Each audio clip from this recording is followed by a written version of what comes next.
Hello everybody, it's Stack Smasher back again to show you some bash tips and tricks. I had this video on my channel previously and I ended up privating it because it didn't turn out super great. We'll see if this one turns out better. But basically I'm just going to go over some things that the Readline functionality implements in a lot of different shells. So you're probably using a shell like bash or ZSH, or I think even fish implements this. And there's all these useful keyboard shortcuts that I never see people use. I work in the professional world in a technology-based company. And just this week, which is why I was reminded to remake this video, so I backspaced a whole word, and the person I work with goes, "How did you do that?" So it's really weird to me that people don't know about these functions, because I use them hundreds of times every day. And it'd be interesting to see if other people find this video useful for that reason. So I'm going to make the text bigger here, as always. Oh, wait, that's not how you do it. My bad. I have different terminal I had in my mind.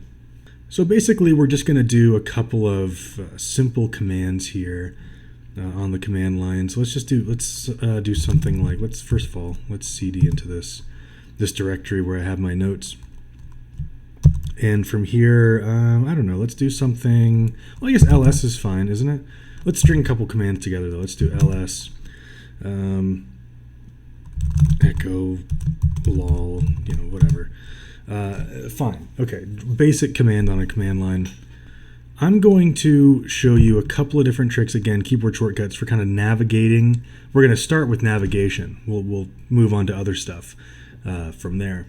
All of these commands, except for one, require you to hold down the control key. So if I just say use B or use F, I mean along with the control key. I hope I don't make that mistake, but I might.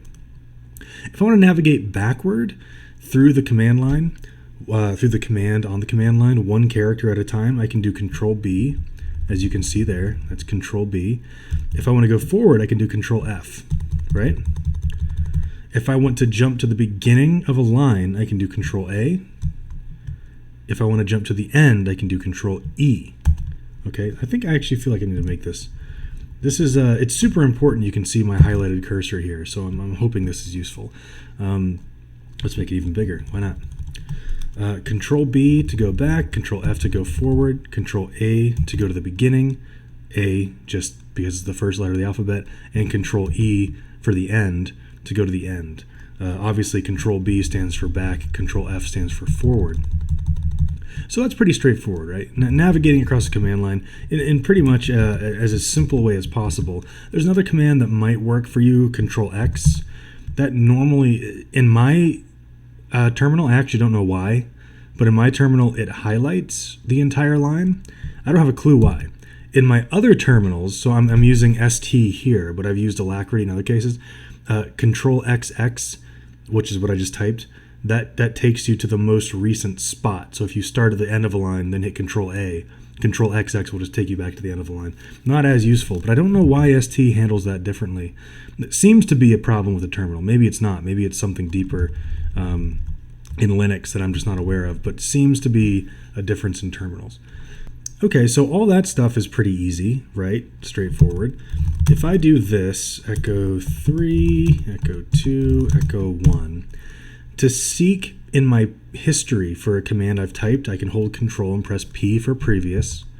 So you see there we've gone through echo 1, 2, and 3. Or Control N for next. Right? Remember when we ran this echo lol?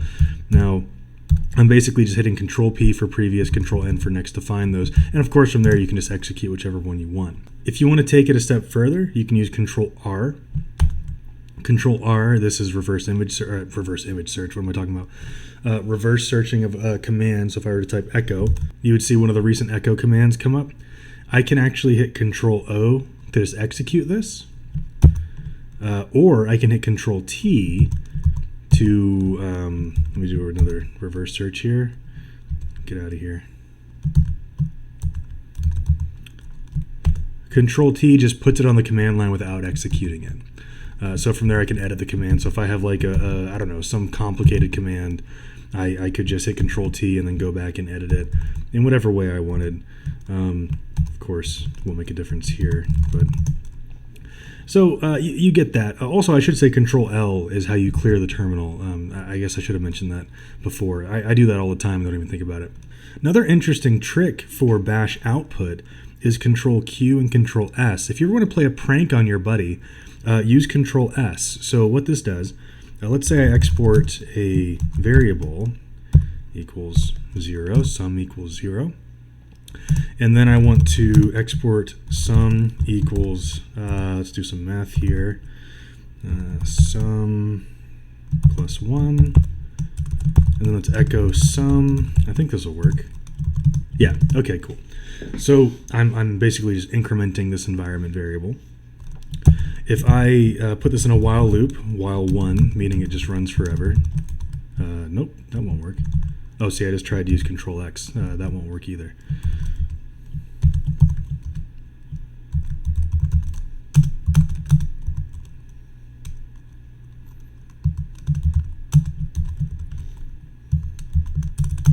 Basically, you can see what this is going to do. This is going to increment this environment variable forever. So if I hit Control S, the terminal output pauses. This is extremely useful when you're maybe doing a big download and you see an error output message you want. Control S will pause the terminal output. Now, interestingly enough, I'll show this in a second, it pauses it in every which way. So if you're trying to type, I don't know if you can hear me typing, but nothing will show up until you restart the output with Control Q, which I'll do now. So this just puts you back to where you were. It's not actually catching up. It actually just launched forward to where I was before. I'll stop this now. There's no need to keep on doing that. But I'm going to hit Control S so you can see I'm not typing. Or you can see what it looks like when I'm typing. I'm going to type ls:/echo lol like I did before. So I'm going to hit Control S first. Now I'm going to hit enter. Now you haven't seen anything. If I hit Control Q, it launches forward like, hey, here's what's actually on the terminal. Interesting trick if you ever want to play on your buddy, hit Control S. Now let's actually talk about the stuff that's useful that I use hundreds of times a day. Everything up to this point, they're neat tricks just to kind of know.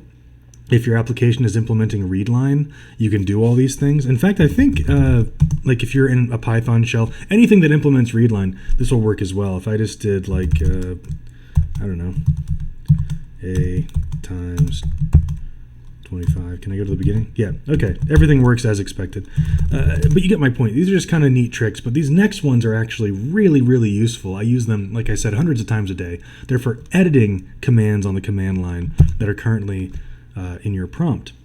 So let's say I run a really complicated command. Let's not make it super complicated. I guess let's just do that while command. Why not? Let's bring that in here using the tricks we just learned. So let's say, I don't know, I want to change the echo part of the command, right? If I'm here on the command line, what's the fastest way to get rid of everything from where my cursor is to the end of the line? The answer there is, of course, Control K. I say of course. Well, the whole point of this video is that it's not obvious. Control K deletes everything from your cursor to the end of the command. Now I'm going to replace it, and I'm not going to tell you how I replace it because that's important. We'll get to that in a bit. That's a neat little trick.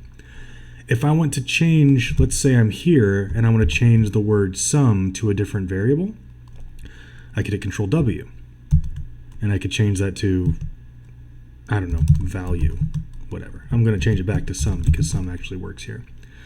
If I want to delete everything, let's say I typed a different kind of loop where I want to change this. From where my cursor is now to the beginning of the line, I can hit Control U.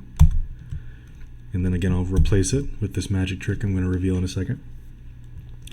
And then probably the thing I use the most is Control H and Control D. So if you want to, so export, let's say I want to delete the word export, and this is my cursor direction. I could just hold down Control D or press Control D a number of times. That deletes starting from the cursor, as you can see there. Or I could do Control H, which deletes backward from the cursor, as you can see there. So I'll cover those all again. Control K is from cursor to end of line. Control U is from cursor to beginning of line. Control D is cursor just eats up the things in front of it. And Control H is cursor deletes. Basically, it's Control H in this context is the delete key for all intents and purposes. It might even be easier to use the delete key. The whole reason I'm showing you all these things is because on my keyboard, where the arrow keys are, is extremely frustrating if you are on if you're typing in a console as much as I am. So all these little tricks are valuable. So I want to talk also about the bash, or I guess it's not the bash, but the Readline Buffer, which is the magic trick I was showing before. Whenever you delete something using any of these tricks from Readline, their value is stored in a buffer. Sorry for that rough edit there. I had a crash. Either way, talking about the Readline Buffer. So if let's say we're typing 3 words we want to echo, deleting 1 with Control W as we saw before, we can repaste it with Control Y. If we delete 3 words, we can also repaste it with Control Y. There's some time thing in effect there I'm not aware of.